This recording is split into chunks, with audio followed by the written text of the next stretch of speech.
আসসালামু আলাইকুম, welcome to my channel. আজকে রেসিপিতে নিয়ে আসলাম চিকেন চাউমিন রেসিপি। কিভাবে বাসাতে সাধারণ উপকরণ দিয়ে চিকেন চাউমিনটা তৈরি করবেন তার রেসিপি নিয়ে। আর এই চিকেন চাউমিনটা কিন্তু আমি চেষ্টা করছি খুব সহজভাবে আপনাদেরকে শেয়ার করব আপনাদের মধ্যে। আর চিকেন চাউমিনটা কিন্তু আমি গড়ে থাকা উপকরণ দিয়ে আমি তৈরি করতেছি, আশা করি আপনাদের ভালো লাগবে। আর চিকেন চাউমিনটা তৈরি করার জন্য এদিকে আমি পাইপিনে পানি দিয়ে আমি বসিয়ে রেখেছিলাম, চুলার ফ্লেমটা ধরিয়ে পানিটা ফুটে গিয়েছে। আমি রেগুলার সয়াবিন তেল দিয়ে একটু নেড়ে ছেড়ে নিতেছি।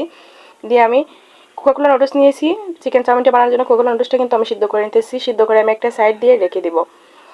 আর আমি কিন্তু নুডলসটা সিদ্ধ করে একটা সাইড দিয়ে রেখে দিয়েছি। আর এদিকে আমি চিকেন নিয়েছি। চিকেনগুলো কিন্তু আমি পাতলা করে লম্বা সাইজ করে কেটে নিয়েছি, ভালো করে ধুয়ে নিয়েছি। আর আদা বাটা পেঁয়াজ বাটা দিয়ে আমি একটু ম্যারিনেট করে নিব। আর সাথে কিন্তু আমি জিরের গুঁড়ো, গরম মশলার গুঁড়ো, হলুদের গুঁড়ো, মরিচের গুঁড়ো, স্বাদ মতো লবণ আর কর্নফ্লাওয়ার দিয়েছি 2 টেবিল চামচ। আমি কিন্তু কর্নফ্লাওয়ার 2 টেবিল চামচ দিয়েছি, যার যতটুকু পরিমাণ মতো আপনারা দিবেন। আর এদিকে কিন্তু আমি টমেটো সস আর সয়া সস দিয়েছি লাস্ট মুহূর্তে।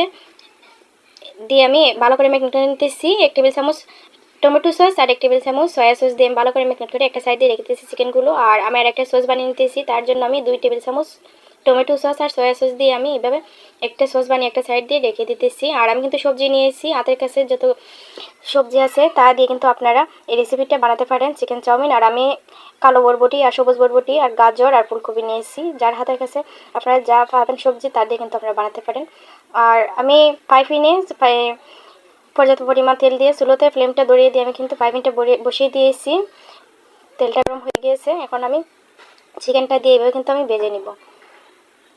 আর চিকেনগুলো কিন্তু আমি একটু জুসি জুসি করে ভেজে নিতেছি। জুসি জুসি করে ভেজে নিলে কিন্তু ভালো হয়। আর দেখেন কত সুন্দর আমার চিকেনগুলো ভাজা হয়ে গিয়েছে। আর এইভাবে কিন্তু ভাজলে খুবই ভালো লাগে খেতে। আর এখনও যারা যারা আমার ইউটিউব চ্যানেলটা দেখতেছেন, আমার ইউটিউব চ্যানেলটা সাবস্ক্রাইব করে নাই, প্লিজ সবার কাছে অনুরোধ হলো আমার ইউটিউব চ্যানেলটা সাবস্ক্রাইব করবেন, আমাকে সাপোর্ট করবেন। সবার কাছে আমি অনুরোধ করতেছি আমার পাশে থাকবেন। আর এইভাবে কিন্তু চিকেন চাউমিনটা বানিয়ে দিলে বাসাতে ছোটো বড়ো সবাই কিন্তু পছন্দ করবে। খুবই সহজভাবে সাধারণ উপকরণ দিয়ে কিন্তু আপনারা এইভাবে ভেজে নিতে পারেন। আর আমি পেঁয়াজ কুচি কুচি করে কেটে রেখেছিলাম, পেঁয়াজটা দিয়ে কিন্তু আমি এখন ভালো করে ভেজে নিতেছি। আর পেঁয়াজটা কিন্তু আমি ভালো করে ভাজতেছি বলতে আমি মিডিয়াম সাইজ করে কিন্তু আমি পেঁয়াজটা ভেজে নেব, বেশি কড়া করে না। আর পেঁয়াজটা কিন্তু না দিলে আমার বাচ্চারা খেতে চায় না, তার জন্য আমি পেঁয়াজটা দিতেছি, সুন্দর একটা ফ্লেভার আসবে। আর ওইদিকে আমি কেটে রাখা সবজিগুলো আমি দিয়ে দিলাম, দিয়ে আমি এভাবে একটু ভেজে নিতেছি। হালকা একটু লবণ দিয়েছি আমি সবজির মধ্যে, দিয়ে কিন্তু আমি সবজিগুলো আমি ভেজে নিতেছি। সবজিগুলো কিন্তু আমি একটু চাপা দিয়ে রেখেতেছি ঢাকনা দিয়ে। সবজিগুলো কিন্তু সিদ্ধ হয়ে গিয়েছে, আমি এখন সবজিগুলো উঠে নিতেছি। আর আপনারা কিন্তু সকালবেলা নাস্তার জন্য কি বিকালবেলা নাস্তার জন্য কিন্তু এভাবে চিকেন চাউমিনটা আবার বাসাতে মেহমান আসলেও আপনারা তৈরি করে দিতে পারেন।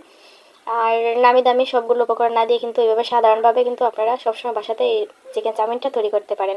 আর রসুন কুচিটা দিয়ে কিন্তু আমি এভাবে একটু হালকা বাদামি কালার করে নিতেছি। আর এখন দিয়ে দিব আমি সসটা বানিয়ে রেখেছিলাম, সসটা দিয়ে কিন্তু আমি ভালো করে একটু এভাবে নেড়ে চেড়ে নিতেছি। আর সসটা দিয়ে নেড়ে চেড়ে কিন্তু নিয়ে আমি সবজিটা দিয়ে দিতেছি। সবজিটা সবগুলো উপকরণ কিন্তু আমি দিয়ে এইভাবে নেড়ে ছেড়ে নিব।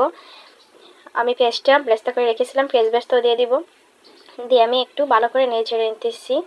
আর এইভাবে কিন্তু আপনারা বাসাতে ট্রাই করে দিতে পারেন, মানে বাচ্চাদেরকে দিলে খুবই বাচ্চারা পছন্দ করে এই চিকেন চাউমিন রেসিপিটা। আর আমি কিন্তু লাস্ট মুহূর্তে একটা মশলা দিয়েছি চিকেন চাউমিনটার মধ্যে, আমি যে নুডলসটা ব্যবহার করতেছি নুডলসের যে মশলাটা আছে আমি এই মশলাটা কিন্তু দিতেছি।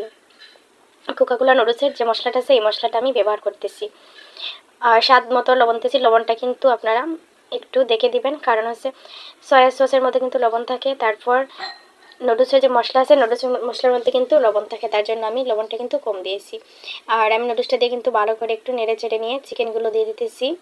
চিকেনগুলো দিয়ে কিন্তু আমি একটু ঢাকনা দিয়ে রেখে দিতেছি। ঢাকনা দিয়ে রেখে দিলে কিন্তু সুন্দর একটা ফ্লেভার উঠে চাউমিনের মধ্যে, তার জন্য আমি ঢাকনা দিয়ে রেখে দিয়েছিলাম।